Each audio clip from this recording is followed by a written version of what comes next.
जगन्नाथ बंधुगण आज आम आलोचना करवा घुंगुड़ी मारिबार निराकरण उपाय।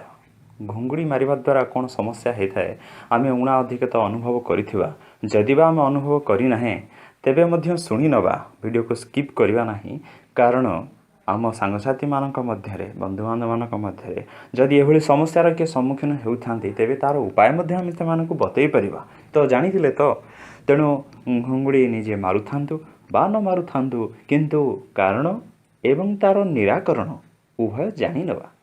तेबे धन्यवाद बंधुगण आसंतु शुणिबा यार कारण कौन घुंगुड़ी कहीं सृष्टि होता है जेकोसी रोगर समाधान करने पूर्व प्रथम कारणटा जानिना आवश्यक। आम मैंने जदि कारण को रोकवा तेबे ऑटोमेटिक समस्या मध्य रोकी हो। तेणु आसंतु जानिबा घुंगुड़ी मारिबार कारण कौन।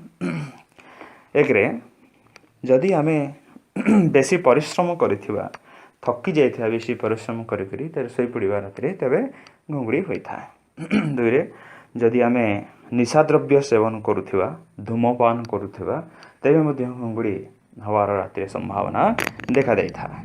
तीन राति जदि आम अधिक भोजन करवा एवं लेट नाइट रे मध्य भोजन करवा तो तार मध्य घुंगुड़ी आम मारी था। चार जदि बयस अनुपात रे आमर मोटापा बेसी अच्छी शरीर ओजन बढ़ी जाइए शरीर चर्बी बढ़ी जाइए तेबे मध्य ये मध्य गोटे कारण होता है। पाँच जदि आम चित होकर शोता बोले पिठी बाणिकी शोवा राति बेसी समय। छे जदि आमको बयस बेसी होता है वयस्क लोक मानक घुंगुड़ी यहाँ स्वाभाविक भाव में मारी था प्रायतः अधिकांश। सात जदि राति आमको निद लगुन था एवं आम निद बटिका सेवन करुथिबा तेबे मध्य घुंगुड़ी मारिबार संभावना देखा देता है। तेबे बंधुगण आम जानले जे घुंगुड़ी कौथिपाई सृष्टि होता है। एवं आसंतु तार निराकरण उपाय आम जानी नवा। प्राणायाम जदि आम करुचे ताल तो घुंगुड़ी मारिबार प्रश्न उठुनी। जदि बा प्राणायाम करुचे घुंगुड़ी आमको आसूसी तेबे कपालभाति एवं अनुलोम विलोम टिके अधिका समय धरी करवा। ये थला प्राणायाम। तेबे देखिबा उपाय मान दुई गाई देसी गाईर घीओ राति शोवा पूर्व उषुम करी प्रत्येक नाकपुड़ारे गोटे गोटे टोपा पकेबा। केते दिन? 3 दिन।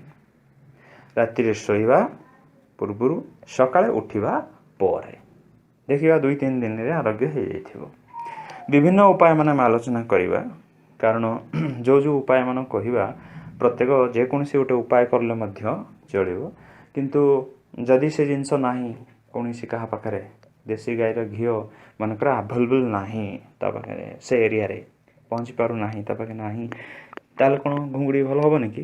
हाँ अलग उपाय अच्छी। द्वितीय उपाय को देखिबा पतंजलि आरो गोटे बटी आसूची कंठामृत ठीक अच्छे से ही बटी को राति शोवा समय पाटी रे पकईदेवा ताकू चॉकलेट भाया चुचुमुवा से अवस्था आम शोई पड़ा ठीक अच्छे। 3 राति शोवार 1 घंटा पूर्व आम जदि क्षीर पीऊचे देसी सब ध्यान दवा देसी गाईर क्षीर बा छेना हो बा दही हो बा घी हो व्यवहार करवा अलग गाईर ना जहाँ आम खाऊे यहाँ आलोचना चलती तो क्षीर संबंध में तेणु कहीदे। तो देसी गाईर क्षीर जदि आम राति शोवा पूर्व पीऊचे ताले 1 घंटा शोवार 1 घंटा पूर्व क्षीर आम पीवा ताधे 1 चामच हलदी गुंडा पकाई गोलैकरी उषुम उषुम थी अवस्था पीवा कारण क्षीर सब राति शोवार 1 घंटा पूर्व पिया जाए। तो नेक्स्ट पॉइंट को जीवा 4 नंबर 1 ग्लास फुटुवा पानी आम काच ग्लास रे नवा ताधे 10टी पुदीना पत्र पकईदेवा ताकू ठंडा हाँपाई छाड़देवा अल्प अल्प जस्ट उषुम थी अवस्था राति शोवा पूर्व हो ना सकाଳେ हो पीवा बोले सिप सिप करी चाह पीला भाया पीवा।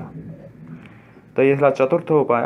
देन पंचम उपाय 1 ग्लास उषुम पानी रे 1 चामच महू गोलैकरी ताकू शोवा पूर्व सिप सिप करी पीवा।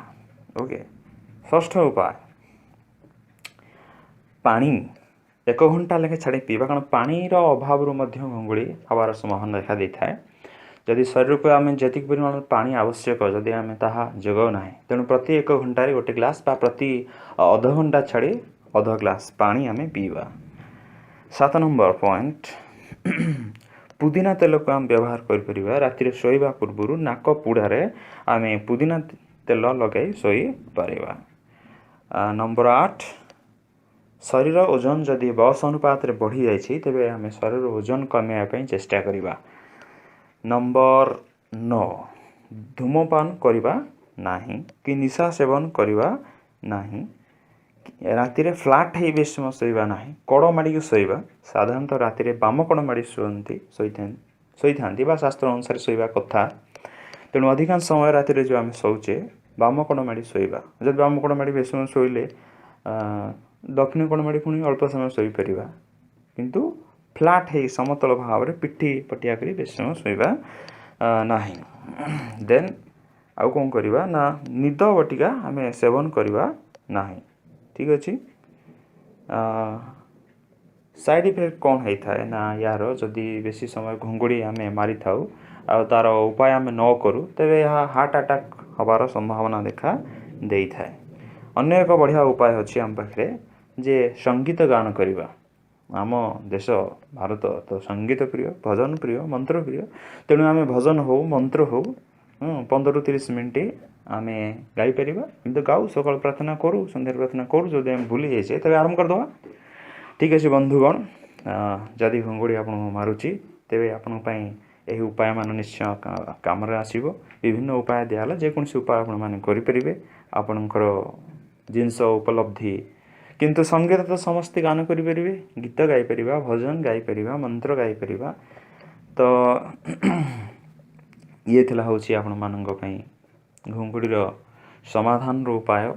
एवं जदि आपण मानंग भितर बंधु के से भली समस्या सम्मुखीन होती आपण मैंने जानी तेज निश्चय सेयार करवा। जदि न होता हुए तो किए से आपण मान बंधु मान भितर एभली समस्यार सम्मुखीन होते आपण मैंने जानी नथिबे तेणु आपण मान बंधु मान निश्चय सेयार करवा। तो आज एतिक रोचे बंधुगण जय जगन्नाथ।